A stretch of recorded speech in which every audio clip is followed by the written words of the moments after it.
आदि अंत कहते हैं ना, आदि से अंत तक। जन्म जबलपुर में हुआ और जो अंतिम जो है सम्मान प्राप्त हुआ वो भी जबलपुर विश्वविद्यालय से ही हुआ। तो वह जीवन का जो आदि अंत उसमें जबलपुर ही जबलपुर है। जबलपुर के प्रति उनके हृदय में बड़ा राग था और वो राग भी कई प्रकार के होते हैं,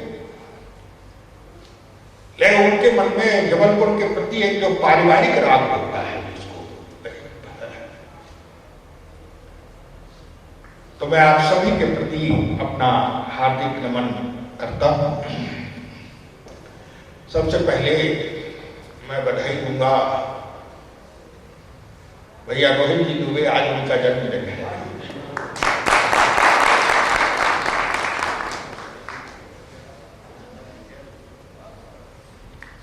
ऐसे स्थान पर बैठे हुए हैं भैया जी, ये सब कुछ, ये राम कथा क्या है? राम कथा के लिए रामायण में भगवान शंकर कहते हैं, पार्वती राम कथा क्या है? बोले राम कथा सुरधेनु। ये राम कथा जो है ये तो कामधेनु है, जो मांगेगा कामधेनु आपके कामना करने में विलंब है, पूर्ण करने में विलंब नहीं है। तो भाई ऐसे अवसर पर भगवान की कृपा उनके जीवन में निरंतर बढ़ती रहे, आनंद मंगल की वृद्धि होती रहे और ये जो 2020 का जो वर्ष है, सही बात कहते हैं, या तो दो ही रहते हैं, या जो बहुत सुखद हो या तो, लेकिन कभी कभी दुखद ज्यादा याद होता है, उसको भूल पाना मुश्किल पड़ जाता है।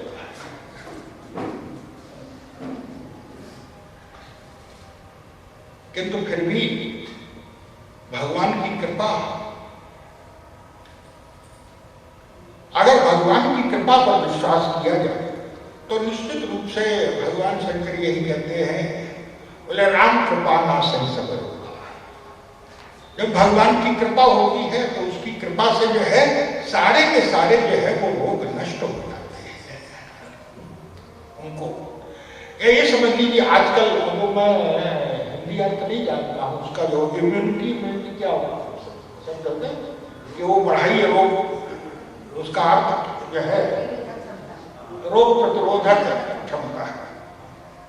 तो याद रखिए, जब भगवान की कृपा होती है तो वो आपकी जो है वो रोग से लड़ने की शक्ति देती है आपको। भगवान यही कहते हैं, भगवान कृष्ण ने यही कहा है पितामह भीष्म से कि पितामह जो कर्म है वो तो भोगना ही पड़ेगा, उसको कोई जो कर्म किया है वो तो आपको भोगना पड़ेगा। तो भीष्म ने ये कहा कि अगर हमें कर्म भोगना ही है, भाई अगर हमें कर्म भोगना ही है, उससे हम बच नहीं सकते, तो आपकी क्या जरूरत है? फिर आपकी भक्ति क्यों करेगा? ये तो हमें मालूम है कि हम बच नहीं सकते उससे, तो फिर आप कहां आ गए?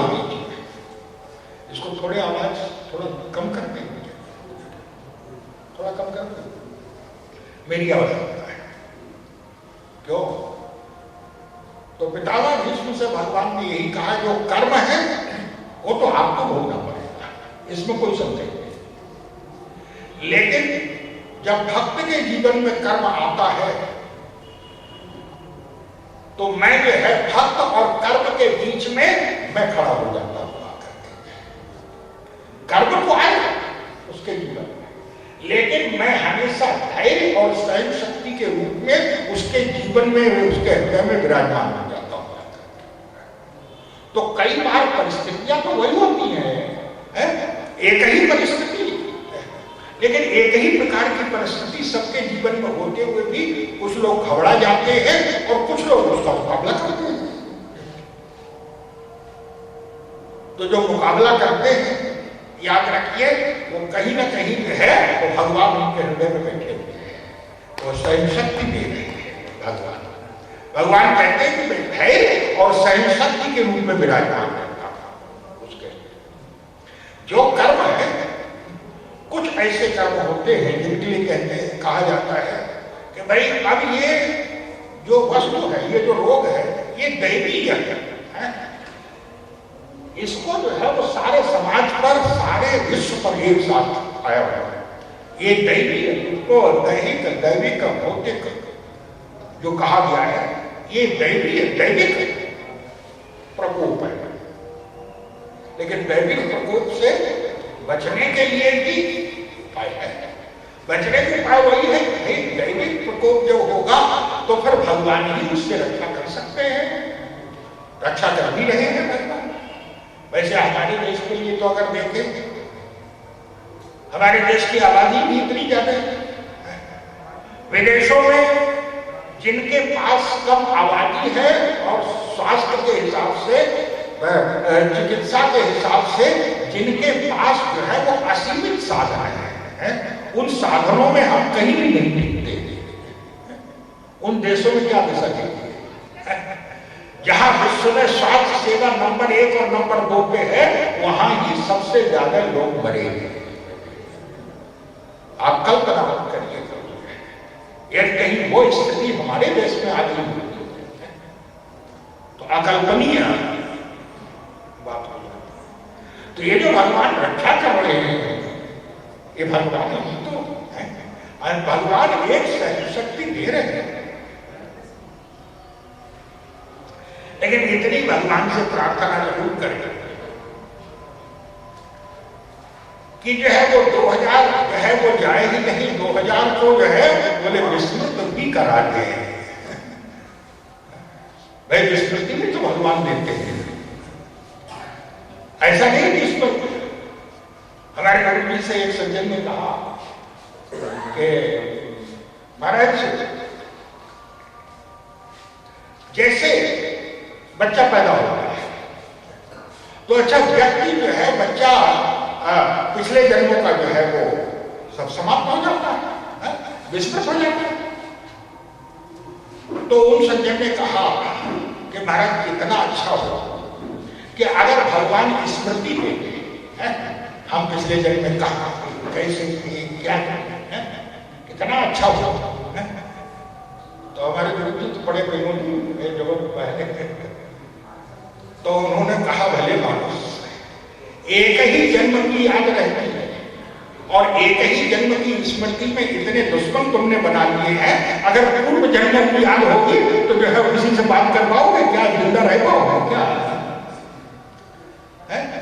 आज जो हमारा बेटा है, अगर याद आ जाए अगर पूर्व जन्म की कि किसी जन्म में इसने हमारा सिर काटा था, तो हम उसे प्यार दे सकते हैं क्या?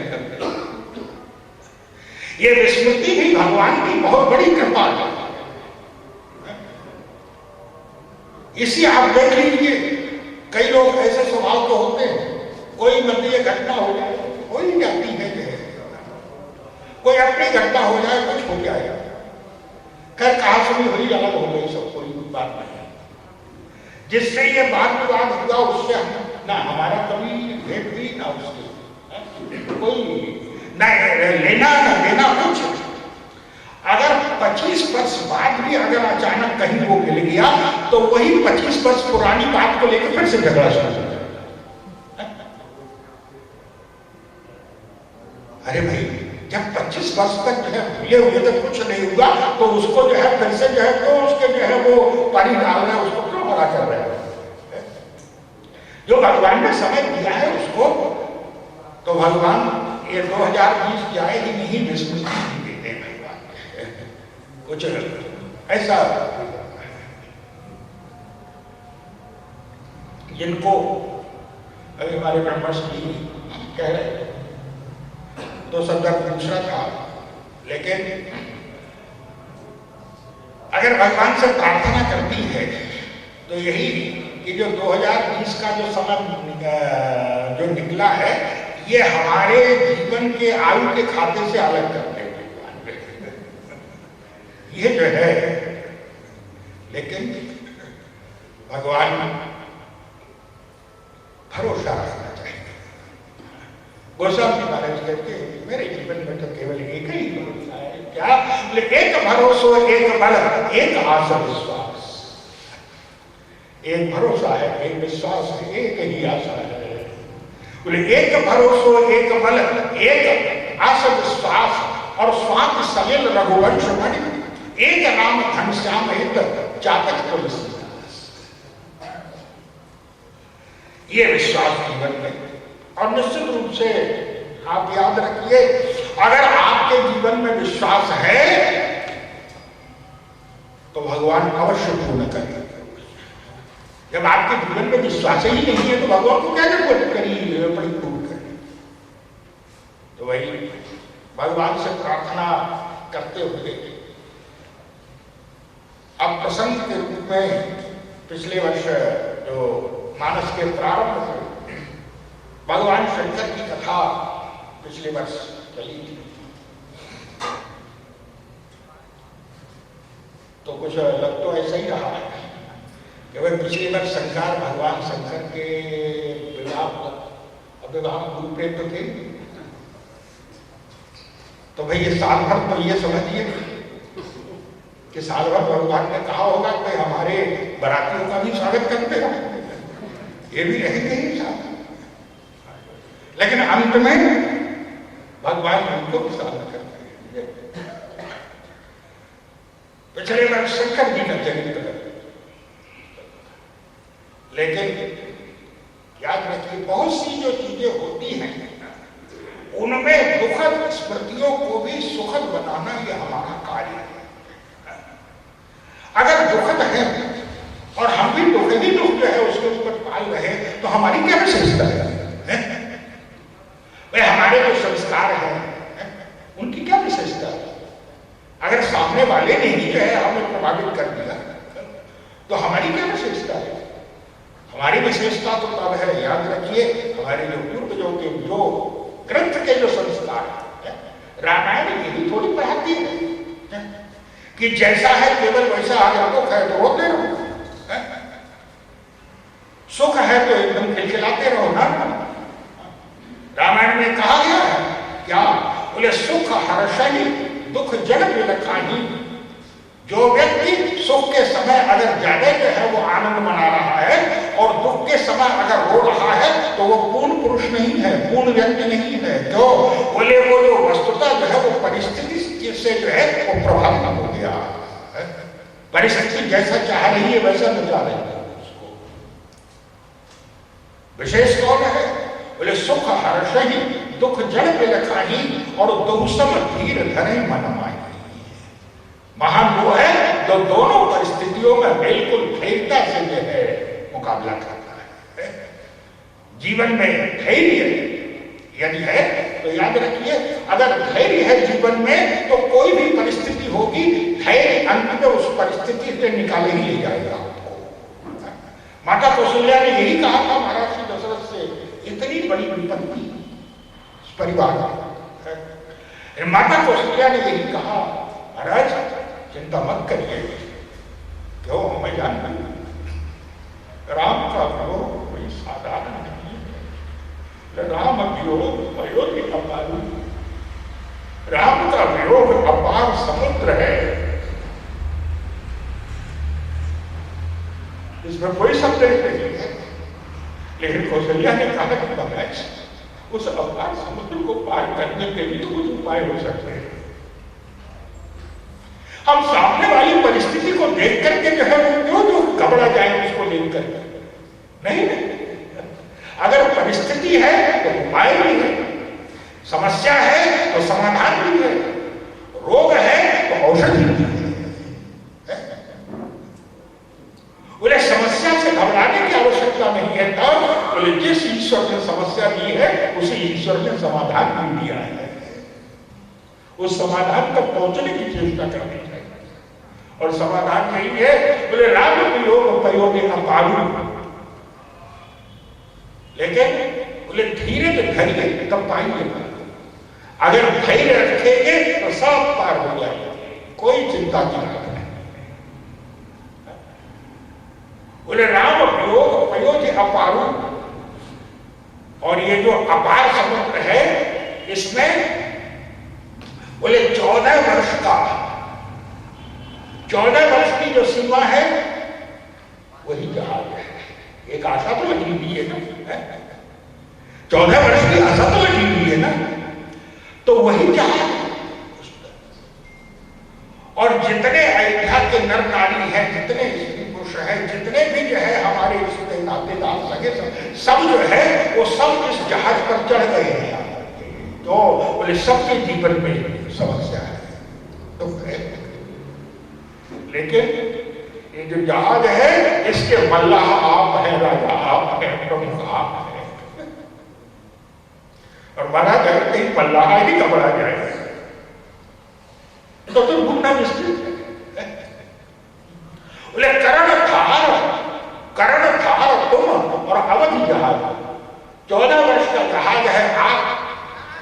लेकिन याद रखिए क्या, बोले महाराज दशरथ धैर्य नहीं रख पाए, कौशल्या ने धैर्य से पार कर दिया उस समस्या को।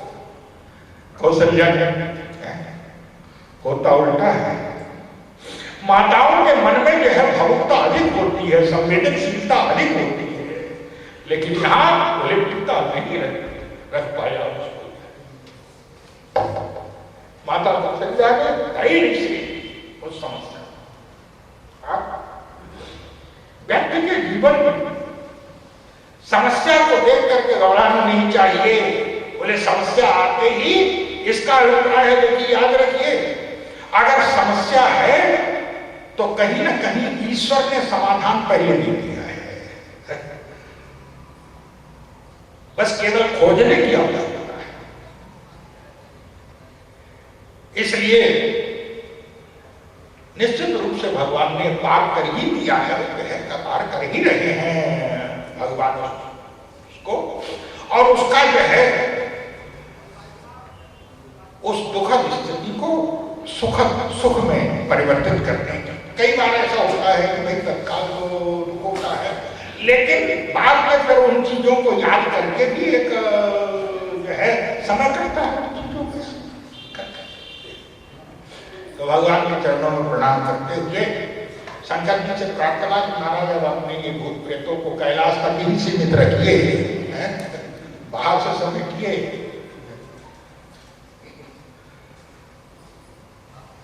पिछले वर्ष जो प्रसंग चला था, भगवान शंकर विवाह के पश्चात कैलाश पर्वत पर पहुंच गए।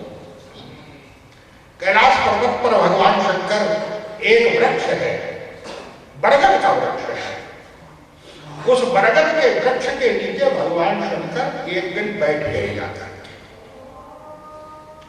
जिस बरगद के वृक्ष की वर्णन करते हुए कहा गया है, बोले स्तेहि गिरि पर पट पिटप विशाला और नित्य नूतन सुंदर सब काला। उस पहाड़ पर, कैलाश पर एक जो है बहुत विशाल बरगद का वृक्ष है, और भगवान शंकर को जब विश्राम करना होता है तब भगवान शंकर उस बरगद के वृक्ष के नीचे जाकर के विश्राम करते हैं। बोले शिव विश्राम विटप श्रुति गाया। वेद कहते हैं कि वो वृक्ष है जो भगवान शंकर को विश्राम देता है। बोले शिव विश्राम विटप श्रुति गाया। बोले एक बार कहीं तर प्रभु गयो और तर विलोक और अति सुख भयो। भगवान शंकर उस वृक्ष के नीचे पहुंचे जाकर के, और अकेले हैं भगवान शंकर। याद रखें, भगवान शंकर अकेले हैं, कोई सेवक नहीं है साथ में। क्यों? वर्णन आया कि वहां जाकर के बैठने का मन हुआ भगवान शंकर का, तो शंकर जी ने किया क्या? कहा जाता है कि निजकर दासी नागर छाला और बैठे सहजन सब कृपाला। भगवान शंकर अपने हाथ से बाघंबर को बिछा दिया। भगवान शंकर ने अपने हाथ से बाघंबर को बिछाया। इसका अभिप्राय कि अगर सेवक होता तो सेवक बिछाता, सेवक नहीं है, अकेले। बोले निज कर दास नागर बिछाला और बैठे सहजन सब कृपाला। और उसी समय आनंद और ऐसा लग रहा है शंकर जी को देख के, गोस्वामी जी महाराज कहते हैं शंकर जी को देख करके ऐसा लग रहा है, कैसा? बोले बैठे सोह कामरी कैसे और धरे शरीर शांत रस कैसे, जैसे मूर्तिमान शांत रस ही बैठा हो। यहाँ पे विचित्र बात है, विचित्र शब्द है क्या? शंकर जी के लिए शंकर शब्द नहीं लिखा गया। ऐसा लग रहा है कि शांत रस है, लेकिन कौन है? शंकर जी। तब बोले बैठे सोह कामरी कैसे, कामदेव के शत्रु, कामदेव के शत्रु। और याद रखिएगा ये काम का रामायण में काम के दो अर्थ बताए। एक तो काम जो है ये वासना से संबंधित है, काम को लोग वो वासना से संबंधित है। और दूसरे जो है वो काम का अर्थ बताया गया है, काम माने कामना। बिनु संतोष न काम न साई, बिना संतोष के काम नष्ट नहीं होता। तो वहां भी है केवल काम ही शब्द, लेकिन बोले वहां पर काम का अर्थ कामना है। भगवान शंकर बैठे हुए नहीं, बोले कामरी बैठे हैं, कामना के शत्रु बैठे हैं क्या? और याद रखिए, और ऐसा लग रहा है कि जैसे मूर्तिमान शांत रस है। और सीधा सा अभिप्राय है क्या? बोले आपके हृदय में जब तक कामना रहेगी तब तक जीवन में शांति नहीं आ सकती। जब तक कामना है तब तक शांति से आप आशा मत रखिए कि जीवन में शांति आएगी। कामना आपको कभी शांत नहीं, बोले शांति तो तभी आएगी जब आप कामनाओं को समाप्त कर, कामनाएं समाप्त हो जाएगी, तभी जीवन में कामना। भगवान शंकर कामनाओं को समाप्त कर पूर्ण काम है भगवान शंकर।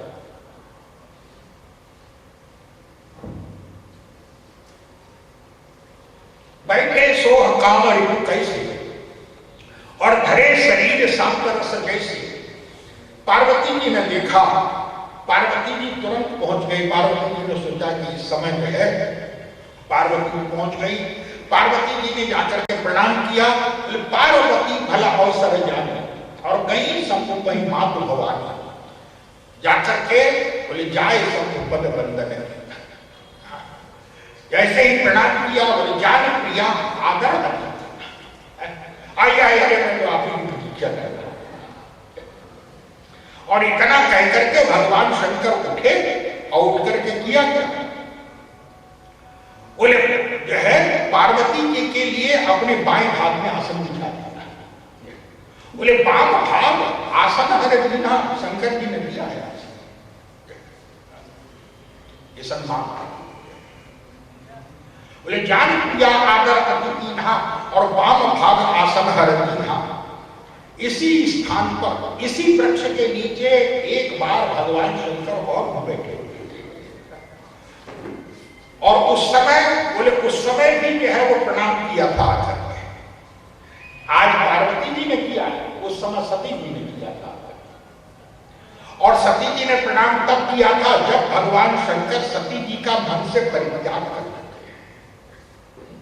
एतन सती हेट महिला शिव संकल्प की न मनमाए। उस समय सती जी ने प्रणाम किया तो गोस्वामी जी महाराज कहते हैं कि सती जी का भी आदर किया। ऐसा नहीं है, किसी को अपमानित करने का हमें अधिकार नहीं है। आप हो सके तो दो शब्द केवल स्नेह के आदर के दीजिए, सम्मान के दीजिए। और अगर सम्मान के शब्द नहीं दे सकते हैं तो कम से कम अपमानित मत कीजिए किसी को। भगवान शंकर कई शंभु जो है जैसे ही पहुंची, गोस्वामी जी ने तुरंत कहा क्या? बोले जाए शंभु पद वंदन कीन्हा, तो सम्मुख शंकर आसन। तुरंत शंकर जी ने जो है उठ करके अपने सामने आसन बिछा दिया। क्यों? मन से परित्याग करते हैं, एक तन सती भेंट आवनाई, इसलिए दाएं भाग में न बैठने पाए, इसलिए बोले सामने आसन दे दी। आइए आइए, मैं आप ही की प्रतीक्षा कर रहा था बात करना। सामने बैठने की तभी तो बात होगी। लेकिन बोले अपमानित नहीं। पार्वती जी को बोले वाम भाग आसन हरती है, बाएं भाग में। और जब बैठ गई तब गोस्वामी महाराज ने कहा पूर्व जन्म की कथा याद आ गई। बोले पूर्व जन्म कथा चिता आई। कह रही है भगवान शंकर से, क्या महाराज मैं आपसे जो है कुछ पूछना चाहता हूं। बोलो क्या पूछना।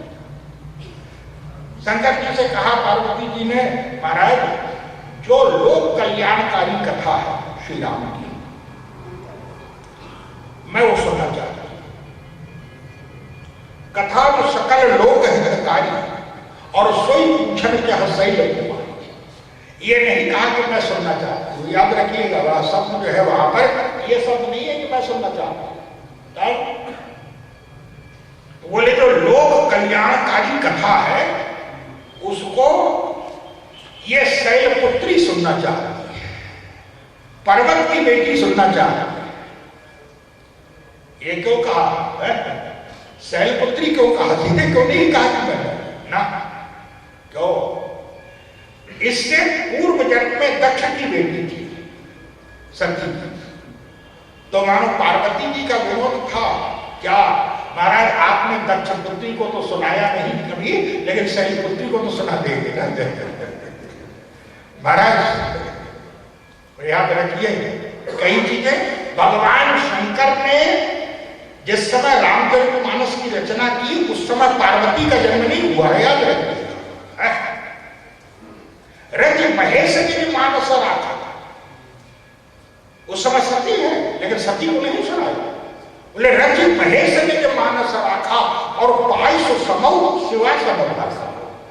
सुंदर समय जान करके पार्वती को सुनाया क्यों? बोले याद रखिए, बोले आप जो है वो सामने वाले को कुछ सुना रहे हैं, कुछ सलाह दे रहे हैं। कई लोग तो ऐसे होते हैं, मांगिए ना मांगिए लेकिन सलाह मुफ्त में मिल रही है। कोई बात, कोई अपनी तकलीफ है, कोई बात करिए तो याद रखिए कि आपकी समस्या नहीं सुनेंगे तब तक जो है वो सलाह शुरू हो जाएगी। याद रखिए जो ऐसी सलाह देने वाले होते हैं ना उनका सम्मान भी नहीं होता है उनकी बात का। अपने ज्ञान का सम्मान दिलाना, अपने ज्ञान को आपको नहीं लेकिन आपका जो ज्ञान है वो ज्ञान सम्मानित हो, ये चेष्टा आपको करनी है। आप चाहे तो ज्ञान को भी अपमानित करा सकते हैं। जब तक सामने वाले को भूख न हो तब तक आप क्या अगर परोस हो जाए तो क्या सम्मान करेगा, क्या करेगा? बोले जब सामने वाला जब भूख से बिलबिला रहा तब देखिए। इसीलिए याद रखिए हमारे गुरु जी कहते हैं, गुरु वशिष्ठ तो त्रिकालज्ञ है। क्या गुरु वशिष्ठ को नहीं पता है कि दशरथ के ही जो है घर में परब्रह्म परमात्मा पैदा होगा? ये तो पता है गुरु वशिष्ठ को।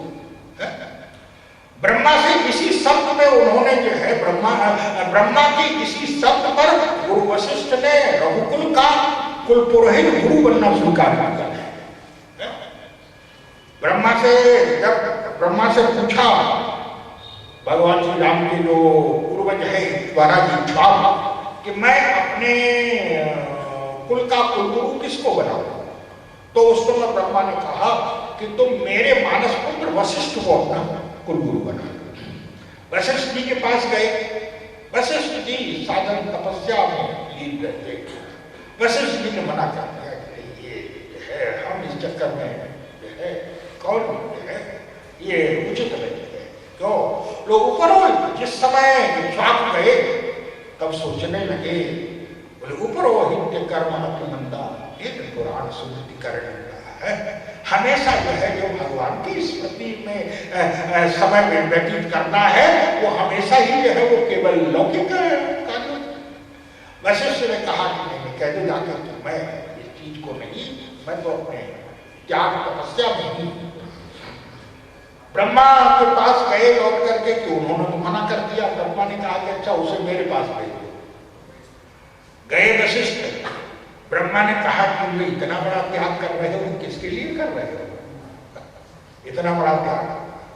जानते हो सूर्य का कुल है। अरे महाराज, हम तो उस परब्रह्म परमात्मा को पाना चाहते हैं कि जिसके एक एक रूप में करोड़ों करोड़ों सूर्य हैं। ये तो बाधा है, उसको पाना। ब्रह्मा ने कहा अगर मेरी बात मानो तो चुपचाप हो जाओ। क्यों? बोले तुम जो त्याग कर रहे हो, तपस्या कर रहे हो, ईश्वर परब्रह्म परमात्मा मिलेगा कि नहीं मिलेगा कोई गारंटी नहीं, लेकिन बोले ये जो कुल है इसी कुल में आगे चल करके परब्रह्म परमात्मा जन्म लेने वाला है। अरे तो मिलेगा ही नहीं किताब। बोले परब्रह्म परमात्मा तुम्हारे चरण धो धो करके पिया करें। और ये मेरी गारंटी है। जैसे ही सुना वशिष्ठ ने बोलो लोगे कि नहीं लोगे? वशिष्ठ जी ने कहा महाराज लूंगा नहीं था। बोले सीधे जा रहा हूं बनने गुरु। किसी और से तो नहीं कह दिया आया। बोले तब मैं हृदय विचारा जो यज्ञ दान जा कहां करिए तो पई हो धर्म नहीं सब, जिसके लिए मैं इतना त्याग कर, अरे वो तो वैसे ही मिलने वाला। तो जब वशिष्ठ को जो पता था और दशरथ वृद्ध हो गए लेकिन कोई संतान नहीं हुई। लेकिन याद रखिएगा जिस समय दशरथ जी के मन में ये ग्लानि हुई, एक बार भूपति मन माही भई गलानी मोड़े सुत नाही, मेरे कोई संतान नहीं है, तब रोते हुए वशिष्ठ के आश्रम रोने लगे। राजा रो रहा है गुरु के सामने, महाराज आपकी कृपा से सब कुछ प्राप्त हुआ। आपकी कृपा वो है कि आपकी कृपा से ऐसा जो है वो सुख मुझे मिल रहा है, जो सुख मेरे पास जो सुख है वो इंद्र के पास नहीं है। इंद्र के पास के प्रस्ताव आते हैं क्या? बोले स्वर्ग का राज्य ले लो, अयोध्या का राज्य ले लो। कुबेर के पास से मेरे पास प्रस्ताव आते हैं अपना खजाना दे दो, हमारा खजाना ले लो। अवध राज्य सुर राज्य से हाई दशरथ धन सुन धन बोलो। महाराज ये सब आप, लेकिन गुरुदेव एक दुख है जीवन में। इतना सब पाने के बाद भी दुख है क्या? बोले जिस अयोध्या को जो है, जिस अयोध्या ने देवता के समान मेरा जो है वो पूजन किया, देवता के समान मुझे सम्मान दिया, उस अयोध्या को एक राजकुमार नहीं दे सका। क्या चाहते हो गुरुदेव? एक पुत्र का मुंह देखने को मिल जाए बस, कि भाई एक पुत्र हो जाए। वशिष्ठ जी ने कहा बस एक ही, मैं तो कुछ और ज्यादा समझ रहा हूं। दशरथ जी ने कहा कि महाराज मेरे भाग्य में तो एक भी नहीं है, लेकिन आपकी कृपा तो अनंत है। आपकी कृपा तो पर कोई है, उसकी तो कोई सीमा ही नहीं है। वशिष्ठ जी ने कहा एक नहीं तब, बोले धर्म धीर वही है सुख चाहिए। अरे चार चार पैदा होने वाले हैं और ऐसे पैदा होंगे त्रिभुवन भक्त बलिहारी साक्षात परब्रह्म परमात्मा तुम्हारे घर में आने वाला है। तब कब गुरु वशिष्ठ ने कहा पुत्र कामेश की यज्ञ करना पड़ेगा, तो गुरुदेव करिए। लेकिन प्रश्न यह है, वृद्ध हो गए, रोने लगे महाराज दशरथ, तो क्या गुरु को नहीं चाहिए कि गुरु कह देता कि भाई बहुत वर्ष हो गए कोई संतान नहीं हुई, तो जो है गुरु को तो कहना चाहिए। लेकिन ना, यही विशेषता है क्या?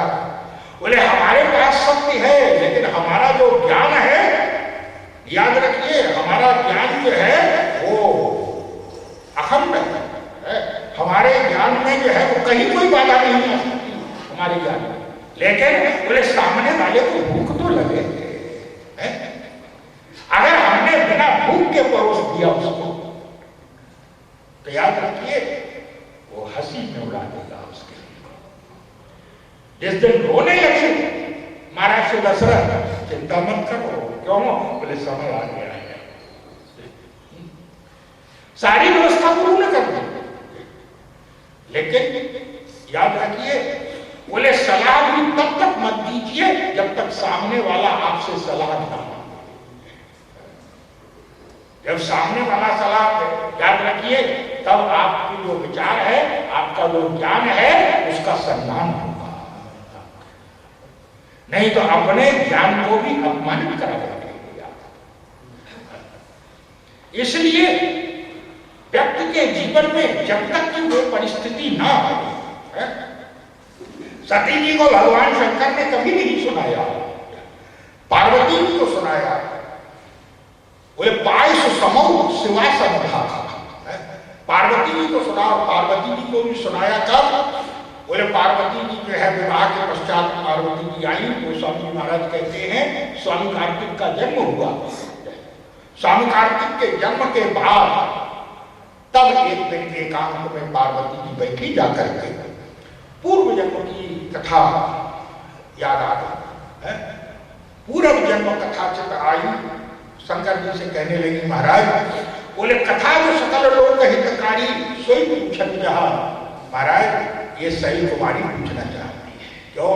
बोले दक्ष कुमारी को तो सुनाया नहीं आपने। सती दक्ष कुमारी है, दक्ष माने बुद्धिमान, बुद्धिमान की बेटी को तो सुनाया नहीं, लेकिन पत्थर की बेटी को तो सुना देंगे ना। मैं तो पत्थर की बेटी हूं ना। याद रखिए यही अंतर है। क्या? सती दक्ष की बेटी है, बुद्धिमान की बेटी है। कई बार बुद्धिमत्ता भी अभिशाप बन जाती है व्यक्ति के जीवन में। बुद्धिमत्ता के साथ अगर कहीं श्रद्धा ना हो तो व्यक्ति जो है वो कुतर्क करेगा। आप तर्क करिए, उसमें कोई संदेह नहीं। ठीक है भाई, तर्क आप कर रहे हैं तो किसी न किसी जिज्ञासा के लिए कर रहे हैं, कहीं आपको पहुंचना है। लेकिन कुतर्क, कई लोग तर्क नहीं करते, केवल जो है वो कुतर्क की कैंची चलती है। और तर्क और कुतर्क का भाई अगर मन में जिज्ञासा है और उस जिज्ञासा को शांत करने के लिए, कुछ समझने के लिए अगर आप तर्क वितर्क कर रहे हैं तो वो तो तर्क है। क्यों? बोले आपका उद्देश्य जो है वो कहीं पहुंचना है, लक्ष्य तक। लेकिन कई लोगों का उद्देश्य पहुंचना कहीं नहीं होता। बोले उनका उद्देश्य होता है कि सही हो गलत हो, सामने वाले की बात काट दो बस। उनका एक ही लक्ष्य रहता है, सामने वाले की बात काट दो। तो सामने वाले की बात काटने से तो चलेगा। जब तक कि जो है वो बुद्धिमान साहब, पार्वती जी ने कहा, बोले महाराज, बोले दक्ष कुमारी को तो सुनाया नहीं, जो सती तर्क वितर्क बहुत करती है। और पार्वती, बोले पार्वती जो है वो तर्क वितर्क से दूर भागती है। कोई तर्क वितर्क में अगर फंसाने की कोशिश करे तो पार्वती दूर। सप्तर्षियों ने यही कहा पार्वती जी से। क्या? जब कहने लगे कि तुम शंकर को क्यों पति रूप में, अरे शंकर तो ऐसे हैं, शंकर ऐसे हैं, शंकर जो है वो भूत प्रेत साथ में रहते हैं, नंगे रहते हैं, बिना वस्त्र के रहते हैं, अमंगल वेशधारी हैं, पिता की आंख लपेटते हैं, तुम क्यों उनको जो है वो पाना चाहती हो? पार्वती जी ने कहा कि नहीं महाराज, अब कुछ भी हो, लेकिन मन में जो निश्चय कर लिया तो वो तो करके रहो। लेकिन सप्तर्षियों ने फिर ये कहा, जब ये पार्वती जी ने कहा कि मन में जो निश्चय कर दिया, अब मैं जन्म संबुझता, अब मैंने मन से वर्ण कर दिया है शंकर का। और याद रखिए, जब मैंने मन से शंकर का वर्ण किया है तो तन भी शंकर के प्रति ही समर्पित होगा। अब मैं जन्म संबुझित हारा तो कोगु ने भूषण कर ही विचारा। सप्तर्षियों ने विरोध करते, व्यंग्य करते हुए कहा, व्यक्त करते हुए सप्तर्षियों ने कहा, आखिर पत्थर की बेटी है ना, कितनी बुद्धि होगी इसमें।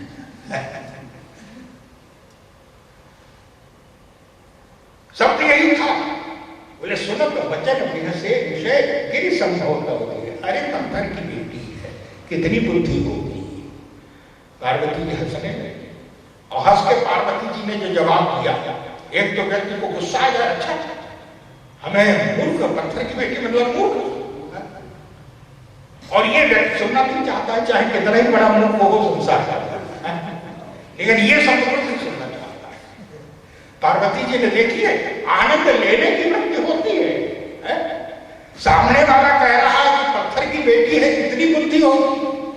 पार्वती जी ने व्यंग करते हुए कहा, विरोध करते हुए कहा, महाराज मैं तो मानती हूँ, कोई कहे चाहे ना कहे, अब पत्थर की बेटी हूं तो पत्थर की बेटी रहूंगी, मैं तो मानती हूं मैं पत्थर की बेटी हूं। लेकिन महाराज सोचिए क्या, बोले मैं तो पत्थर की बेटी हूं, लेकिन आप लोग जो पत्थर की बेटी से सिर मारने चले आए, आपकी बुद्धि को क्या काम है? आपको पता है कि पत्थर से सिर मारना क्या, इतना जानते हुए भी कि पत्थर है, तो फिर आप तो सिर मार रहे हैं मुझसे। याद रखिए, यही आनंद लेने की वृत्ति है।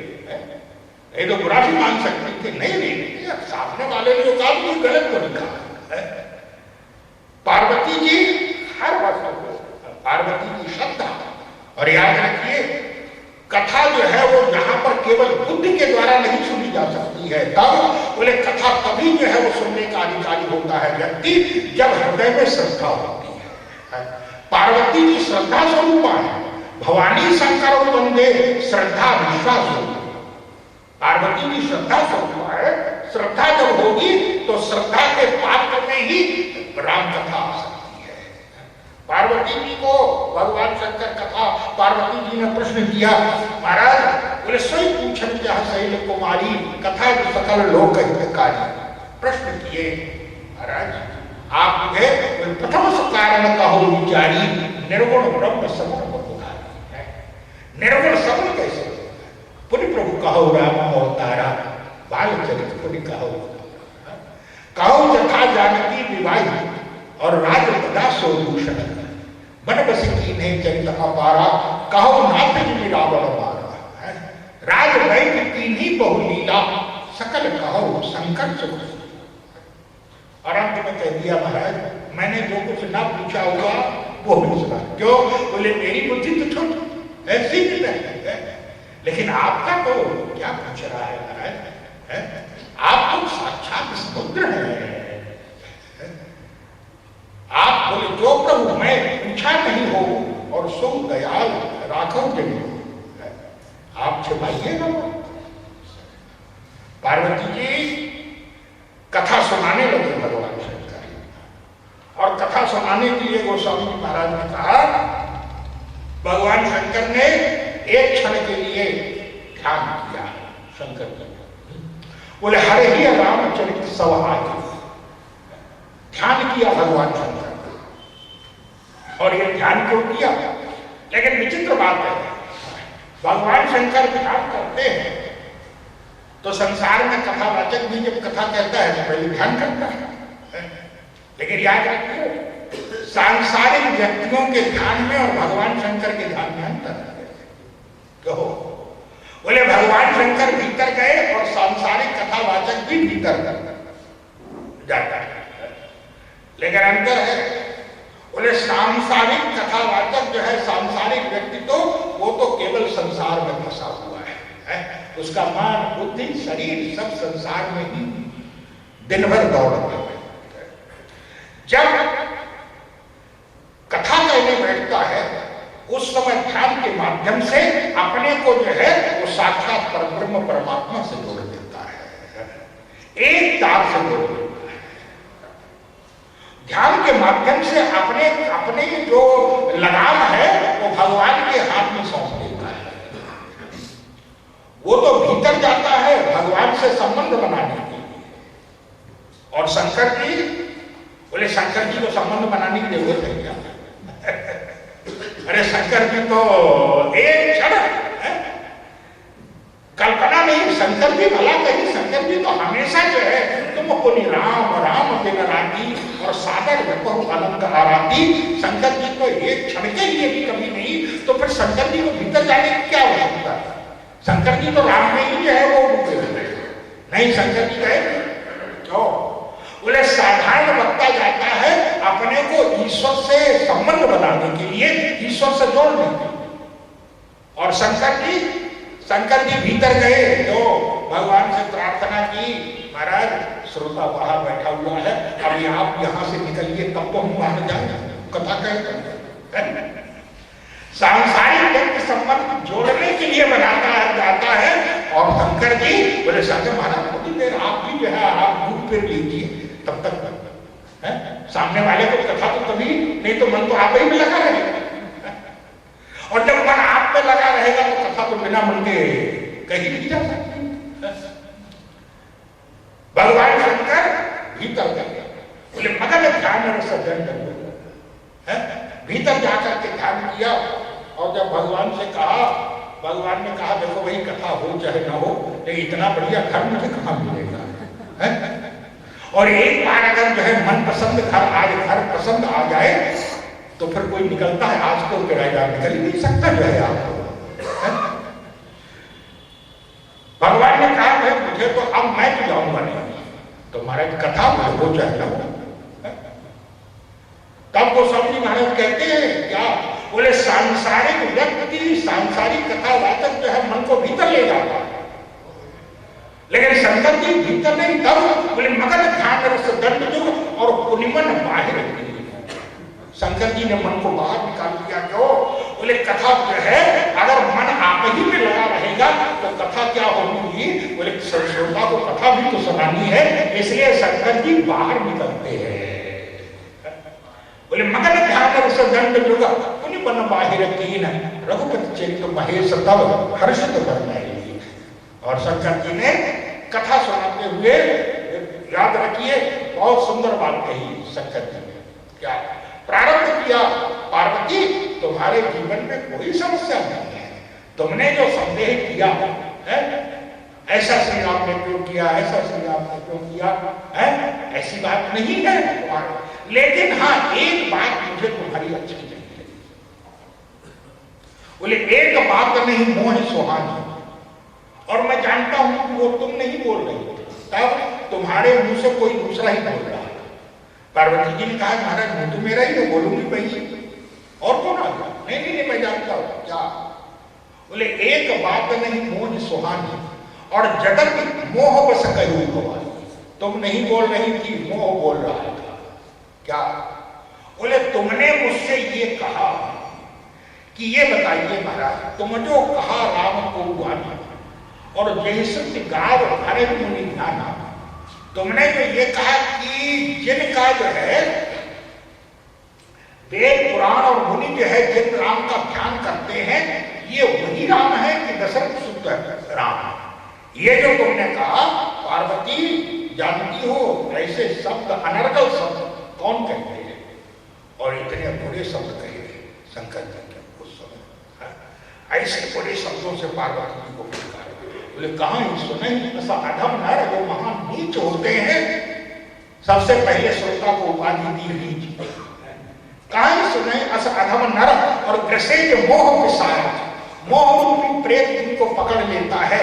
पाखंडी हरिपद मुख जो पाखंडी होते हैं, जो लोग भगवान के विरोधी होते हैं, जो ज्ञान अज्ञान सत्य और असत्य का भेद नहीं जानते हैं, जाने अज्ञ अकोविद अंध अभागी, वो अज्ञानी है, मूर्ख है, अंधे हैं, अभागी है।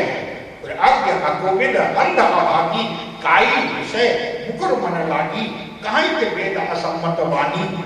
वे लोग ऐसा सोचिए इतने बुरे शब्द। पार्वती जी कोई ऐसी बात तो नहीं कहती, लेकिन शंकर जी क्यों कह रहे हैं? शंकर जी देखना चाहते हैं क्या पूर्व जन्म में सती को अहंकार था इसलिए कथा नहीं सुनी थी, बैठ गई कथा में लेकिन सुन नहीं पाई। क्यों? बोले अहंकार के कारण नहीं सुना। और सही बात है भाई, अहंकारी व्यक्ति सुनाता है सुनता नहीं। अहंकारी जो है वो सुनाता है, अहंकारी सुनना नहीं चाहता। सुनने के लिए तो व्यक्ति को विनम्र होना पड़ेगा। सती बोले सती नहीं सुनी थी, कथा में बैठने के बाद भी कथा नहीं सुनी थी। दो बोले अहंकार के कारण। ये शंकर जी क्यों कह रहे हैं ये सब? शंकर जी का अभिप्राय था ऐसा होता है। अब आजकल तो कोविड के जमाने में काफी है वो, एक बार हो जाए है तो वो क्वारंटीन वगैरह जो रखते हैं उसमें भी ऐसे नहीं छोड़ते हैं, 2-2 बार चेक करते हैं। जब पूरी तरह से मिट जाए, एक बार मान लीजिए अगर नेगेटिव हो गया तो भी नहीं छोड़ते, 1-2 दिन बाद फिर भाई कहीं कोई उसका अंश जो है रह ना जाए। इसी प्रकार से समझ लीजिए, क्या बोले, बुराई एक बार अगर समाप्त हो गई, अहंकार अगर एक बार जो है वो कमजोर समाप्त हो गया तो पूरी तरह से समाप्त हो गया, कोई दावा नहीं है। क्यों? हो सकता है थोड़े समय के लिए जो है वो मूर्छित हो गए।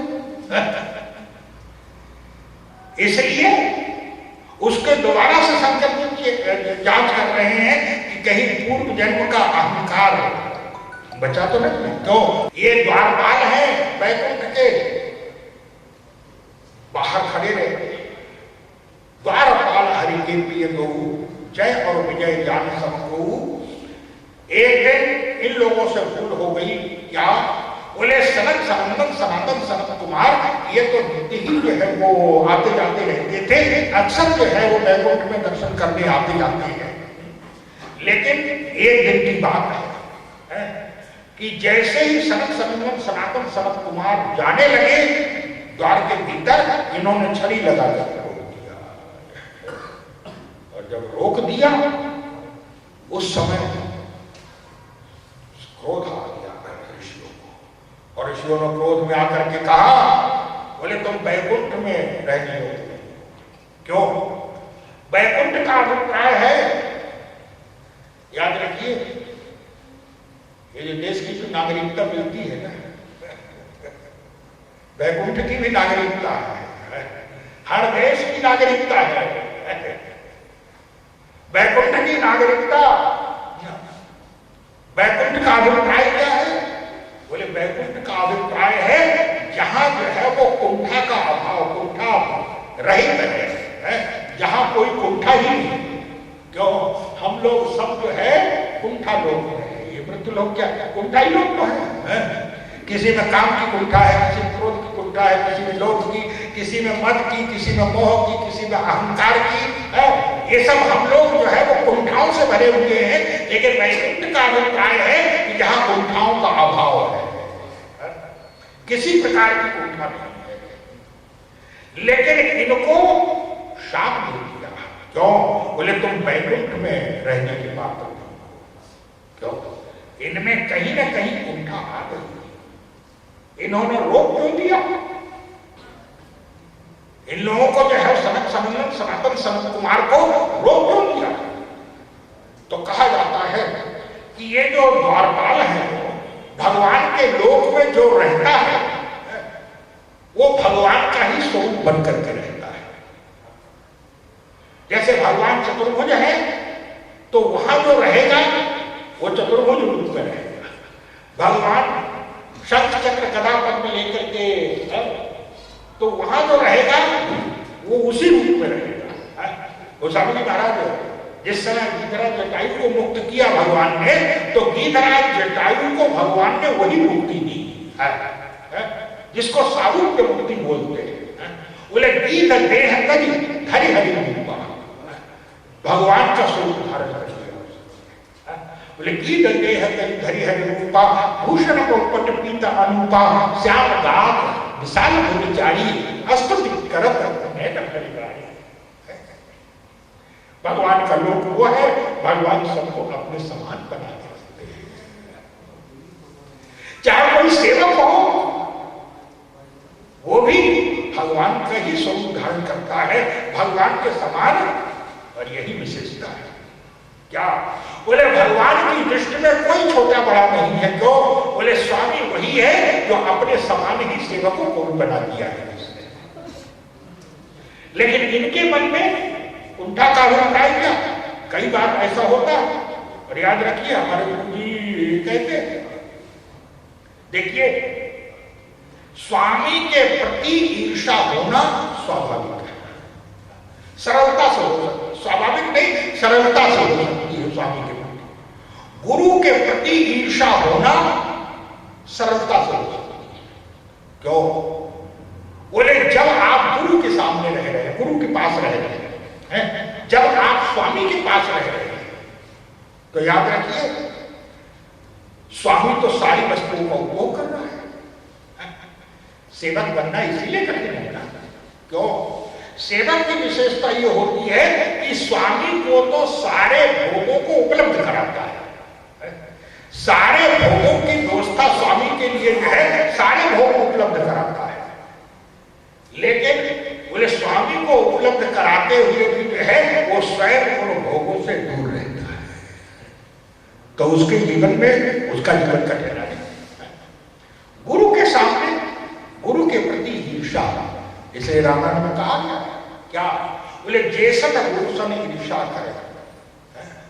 जो गुरु से ईर्षा करता है वो रो रो नरक को प्राप्त करता है। गुरु के प्रति भी स्वामी और गुरु के प्रति, अच्छा जो देखने वाला जैसे है ये क्यों कुंठा क्यों आ जाता है, ईर्षा क्यों आ जाती है? भाई यही लगता है क्या? बोले हम में इनके अंदर क्या है? क्यों? बोले इनके भी दो हाथ हमारे भी दो हाथ, इनके भी दो पैर हमारे भी दो पैर, इनके भी एक शरीर हमारे भी एक शरीर। तो आदमी को तो यही दिखाई पड़ता है, लेकिन भीतर क्या है वो तो देख नहीं पाता, या कुंठा उसको देखने नहीं देती। इसलिए और याद रखिए क्या?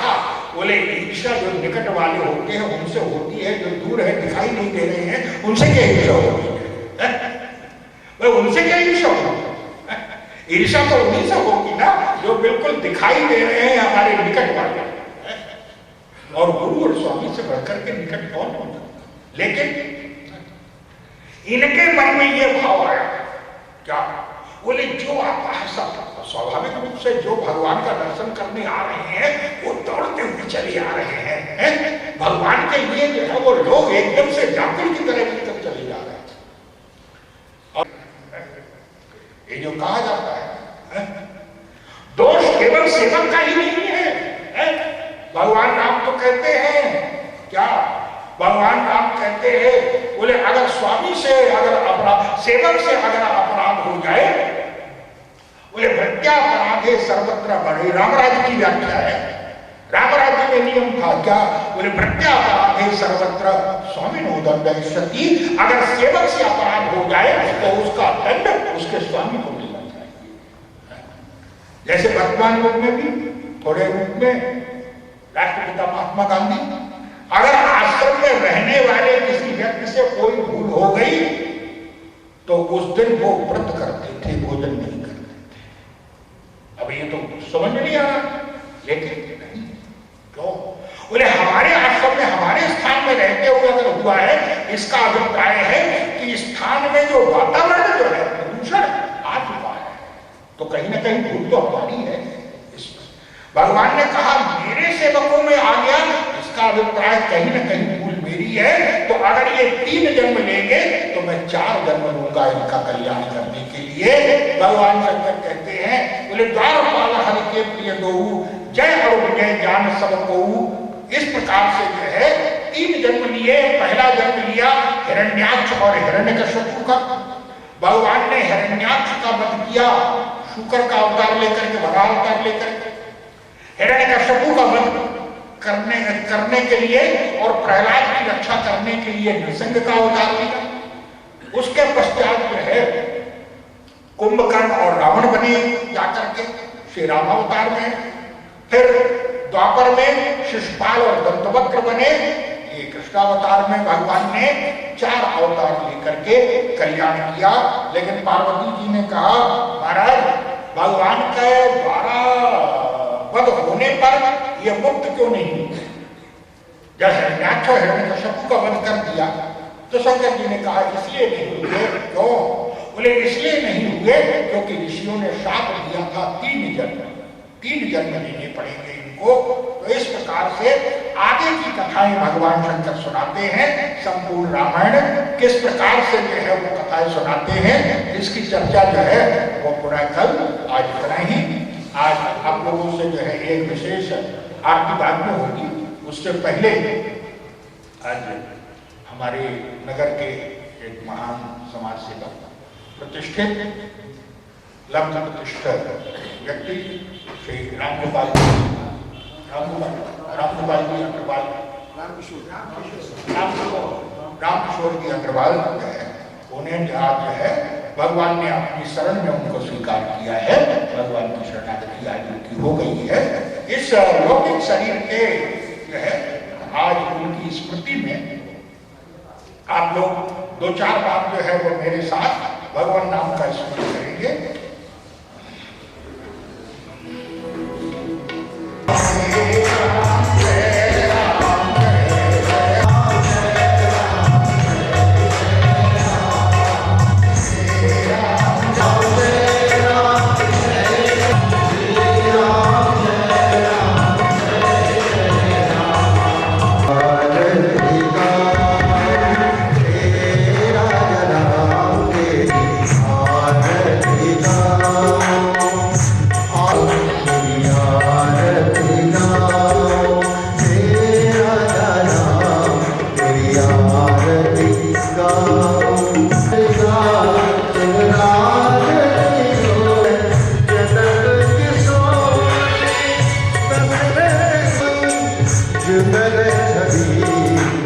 सदा